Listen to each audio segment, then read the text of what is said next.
Okay. We're gonna kill it? Yes. Okay. 20 minutes tops. 3 hours later. I'm going for 11 to 15. Let's see. Okay. Let's see. So you think less than 10? This is gonna be a 50-minute video, I can tell you right now, just because I said that. Buckle in, guys. Hi everyone, I'm Rabina. And I'm Layla. Welcome back to our channel, Elementary My Dear, where we make nutrition science easy for you to digest. Today we're talking all about fullness. This is the next video in our series on appetite. Hit that subscribe button so you never miss one of our videos. In our first video in this series on hunger and appetite, we went into a lot of detail about the physiology of hunger and appetite, the hormones that are released from your stomach and your intestines, and how they go to your brain and they go to your hypothalamus specifically and either trigger some neuropeptides or stop neuropeptides, and how those affect things like your appetite and satiety. That seemed like a lot of stuff, but believe it or not, there's more. There's a lot more. It's crazy how such a primal urge of like hunger is so complex. But we're adding on to all the hormone stuff today and the brain stuff today with something that's a little bit, I think, easier to digest. We're talking about something called volumetrics, which I feel like most people aren't so familiar with. I heard about it in school and that's it. Yeah, I think that specific word, I think we only learned about it in our undergrad, but I know the concept is applied in the dieting world a lot. I think anyone who's really like eaten before also familiar with this concept. Should we get into it? Yeah, I'm sure you're all on the edges of your seats waiting. Tell us, what is it? Volumetrics. First, let's talk about the role of the stomach. I imagine you've all eaten, you put the food in your mouth, you chew it, you swallow it, and now it's actually called a bolus. It's working its way down the esophagus, enters the stomach, and your stomach is there collecting the food. As you keep eating, your stomach ends up filling up with food. The walls of the stomach are muscular in nature, and like as the food is filling it up, it starts stretching and expanding. Within that wall of the stomach, there's lots of different nerves. Like the physical act of stretching, it triggers these stretch receptors that then trigger this neural response that goes to your brain to tell you that you're full and satiated. Yeah, there's times where I've like definitely eaten well past fullness and you can kind of feel it in your stomach. Interestingly, there are actually medical procedures that exploit this mechanism to treat obesity. There's actually a patent on one where they basically pre-stretch those stretch receptors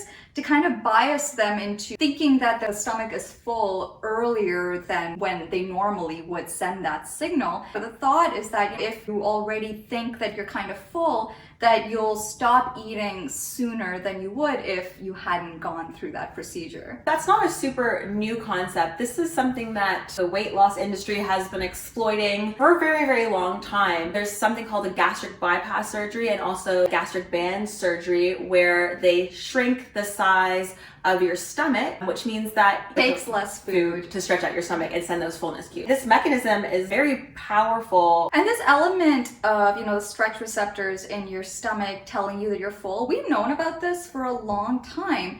But interestingly, we're learning even more about the cues that tell us that we're full. And now we're learning that maybe our small intestine also has a role. What these researchers have done is they've taken some rats, they stimulate the neurons in their intestine and see how much that triggers satiety. And then they also do the same thing in the stomach and they trigger those neurons. And they've actually found that the intestine plays a bigger role in telling these rats that they're full than the stomach did. It's going to be really cool to see how the new research comes about and see if this applies to humans as well.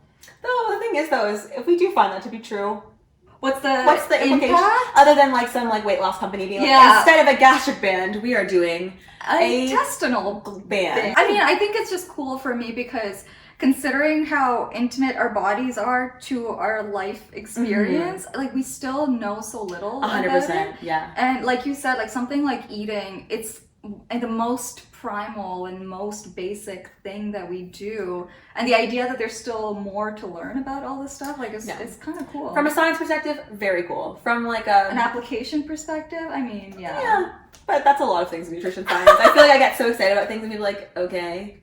And we talk about this all the time. Like Layla like pitch ideas, and I'm like, and it's like great, like super interesting like, stuff. And I'm like, I find it interesting. You find it interesting. But like, would other people care? And I'm like, very good point. In the beginning, we talked about how this concept of stretch receptors telling you that you're full and possibly leading to eating less, how that whole concept is used in dieting. What we were referring to is the volumetrics diet. See, this diet was created to exploit this, stomach stretching function of telling your body that it's full. So, if you're eating something that has a lot more energy density, meaning it has more calories in a smaller portion, it's going to not stretch out your stomach as much and you're going to have more calories. Where if you're eating something that has fewer calories and is very voluminous and is really stretching out your stomach, you're going to eat less calories by the function of that like stretching and communication with up here. This diet has 4 different categories ranging from very low caloric density to high caloric density. And the idea is that you eat more foods from the very low density category and try and avoid the high density category, which makes quite a bit of sense, especially considering this aspect of stretch receptors. Like Layla said, there are 4 categories: very low calorie density, medium calorie density, and high calorie density.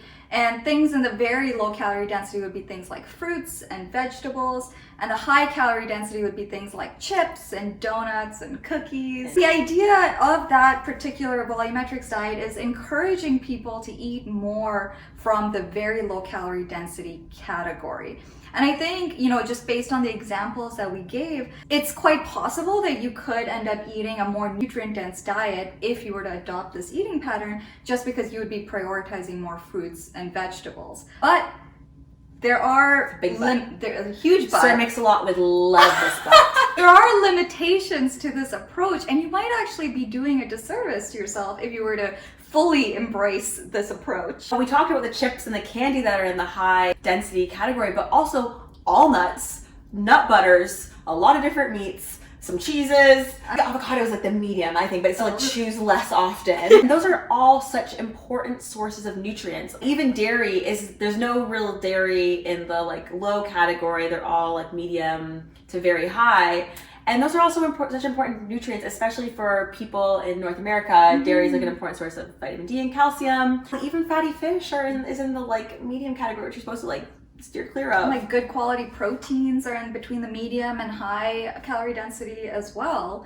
So we certainly don't want to completely eliminate those things. And in fact, we want to prioritize a lot of that. The volumetrics diet, very interesting theory, and it's cool to see science be put into a real world practice. However, it doesn't necessarily mean you're going to be eating a healthy diet. I think the prioritization of fruits and vegetables is great. Most people in Canada and North America are definitely not getting enough fruits and vegetables, and that's consistent with like, the Canada's Food Guide is eating more fruits and vegetables. But if you were really strictly following this diet, you'd miss out on so many delicious and nutritious foods. Thank you so much for watching. Be sure to like, comment, and subscribe. Hit that notification bell so you never miss a video, and follow us on Instagram and TikTok. Thanks for watching. Bye. Bye.